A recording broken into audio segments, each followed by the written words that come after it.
we are to die in this next battle, I need you to know I love you. Wow, I love you too. And now my shocking grasp ability applies stun and adds an additional 1d10 of electric damage anytime you use the ability within 5 feet of me. Ah, just kidding. I already talked about this. But I changed my mind.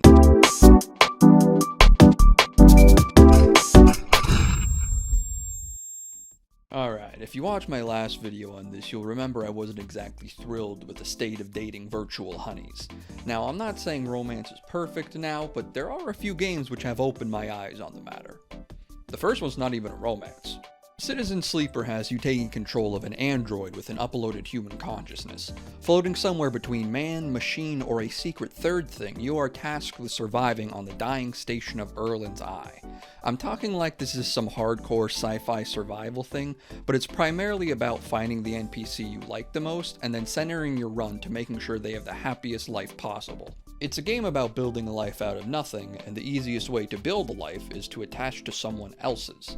Your character's backstory is extremely interesting and fun to explore, but also somehow completely malleable to whatever choices you make as a player.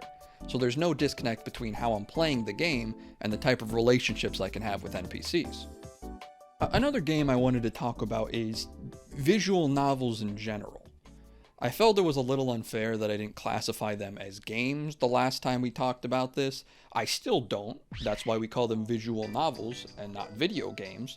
But Citizen Sleeper's primarily a novel, so I wanted to clarify some things. If you consider Choose Your Own Adventures video games, then absolutely visual novels have the best romances in the medium. It's not even a contest. It's the only place you can go to where romances don't always center around, "We have fought and killed together. We must kiss now." And you don't want all of your romances to be like that. So when I say I don't really enjoy video game romances, you have to accept that I'm not thinking about visual novels, because they're their own thing. I don't really have one example to point to, so here's a bunch of them that I have enjoyed recently or in the past. I gotta talk about Baldur's Gate 3. I got it. I got it. This is a game with romances that have captured the entire gaming society. Friends still send me messages about wanting to get crushed by Karlach. BG3 has invented a new type of immersive romance that I have never considered before. They made the characters in a way that it's actually weird to not want to fuck them.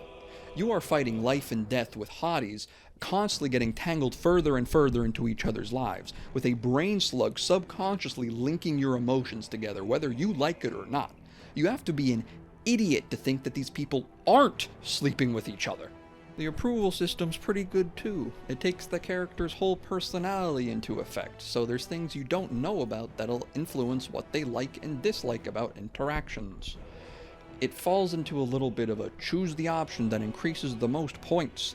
A little bit, but you genuinely have to appeal to the person you're romancing, and acting like an insane person quickly lowers everyone's affinity with you. So it's a little more nuanced than most. A final note that I want to bring up is that I haven't seen this level of thirst at a male RPG character since Alistair from Dragon Age. If you're a little fruity and have a long A name, you can pull 90% of player characters.